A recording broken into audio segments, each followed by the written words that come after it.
And we are back for another edition of Tune In. I am your host and your representative, Rick Crawford. Glad you could join us. It's been a while since we've done Tune In. We've been focusing on the radars. As you know, we put that information out so you know what's going on up here. At the beginning of the week, you know what we're voting on. But Tune In has always kind of been about bringing you up here and pulling the curtain back and letting you see what's going on in Washington. And so in that spirit, I want to talk about some of the myths that exist surrounding Congress. Now, this is a tough topic to discuss because, you know, a lot of you are going to go, well, you know, you're just saying that. This is all just a bunch of, you know, propaganda. You're trying to get us to believe that you know, you don't pay Social Security or you don't do this, you don't do that. But I want to tell you that we're putting this information out there earnestly so that you know and you understand that we're up here working just like you are. And I don't want you to feel like we're trying to hide anything from you. I really want to share this information with you. So let's get to it. Myth number one, congressmen fly on private jets. That is false. Generally, we all fly commercial, except when there are missions to maybe dangerous areas where military planes might be involved. So, for example, if we were going to Afghanistan, we might not want to fly a commercial carrier that is willing to fly into Afghanistan. That could be a little dangerous. And so there are cases where there might be military aircraft. And then most of the time, most of us when we fly coach because we're trying to be good stewards of taxpayer money. But because we fly back and forth so often, as I do, I live in Jonesboro, I'm back home virtually every weekend, we get some upgrades occasionally, just over the accumulation of miles and so on. And so if you walk into an airplane and you see your member of Congress sitting in first class, don't assume that he paid for or she paid for a first class ticket. It's quite possible and in fact probably most likely that he or she just got upgraded because of the amount of miles that they have accumulated over time. So in fact, congressmen fly commercial and almost always fly coach like me. Myth number two, congressmen get free housing in Washington. That one is false. Members of Congress don't receive any free housing or any reimbursement for housing. A lot of congressmen, they rent when they're up here in D.C., some, and they have to pay for it just like everybody else does. A lot of members, like myself, travel home every weekend, and so we don't pay for an apartment or anything like that. We just sleep in our offices, and so there's, you know, members can be very creative in how they configure their offices so they can do that. But I would venture to guess that there are somewhere between 60 and 100 members that actually sleep in their offices, myself included. So, fact, members of Congress do pay for their own housing or else they sleep in their offices. Myth number three, congressmen get free health insurance. That's false. Prior to the passage of Obamacare, congressmen had the same health care insurance as any federal employee. During the markup of Obamacare, lawmakers inserted a provision that requires members of Congress and their staff to obtain their health care through Obamacare exchanges. As of January 2014, congressmen and their staff purchased their insurance through the D.C. exchange. In fact, my staff and I are on Obamacare. Myth number four, the House of Representatives decides how to spend taxes. A lot of you have heard the phrase, quote, the House holds the power of the purse. And that can be a very, very misleading statement.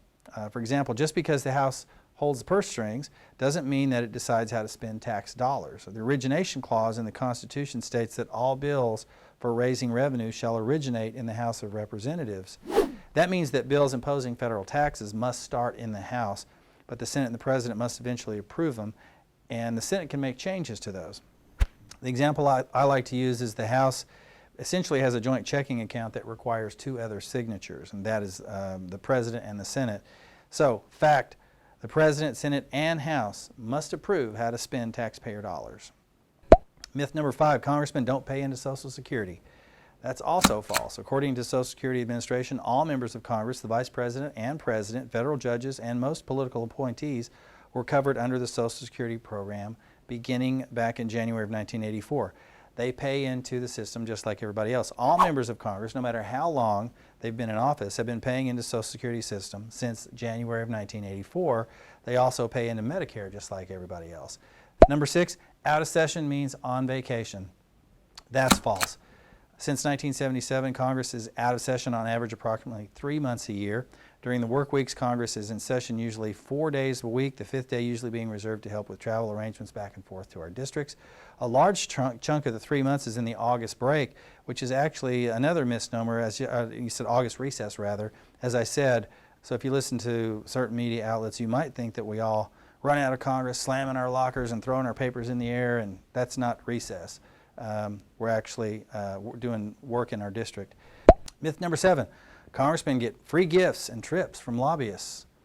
False. The House Committee on Ethics maintains a strict gift rule that prohibits free trips and gifts from lobbyists. The rule defines the term gift as the following, quote, a gratuity, favor, discount, entertainment, hospitality, loan, forbearance, or other item having monetary value.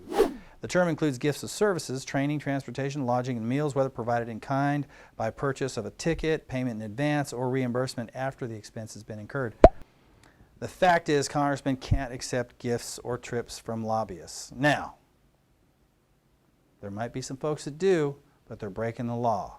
So let's be clear on that. That's not a widespread problem. There may be incidental or isolated incidents, but that's not a widespread problem. And we're so transparent with everything that we have to disclose that it'd be very, very difficult to get away with something like that. Myth number 8, Congressmen don't pay income tax. That's also false. Tax laws state that everyone who earns a certain amount of money must pay an income tax that covers income from private businesses, government salaries, military pay, even unemployment checks. Representatives and senators must pay federal income tax like everybody else. In fact, congressmen do pay income tax. That's the final myth bust that we'll address on this edition. If you have any other further questions or some other myths that you would like comment on, if you've heard about other things that you'd like to either approve or disprove, please let us know. You can send a comment to us on our website. You can shoot us an email, hit us up on Twitter @TuneInAR1, @TuneInAR1. Find us on Facebook, crawford.house.gov. So there's a variety of ways to reach us, or you can give us a call, and we're happy to share with you what we know and dispel myths or prove them right, prove them wrong, whatever concerns you have, we want to be there for you. Thank you for joining us for this edition of Tune In. We hope it was enlightening for you, and we'll keep you posted on other events and items of interest. Until the next one, have a good one. I left Nashville on a midnight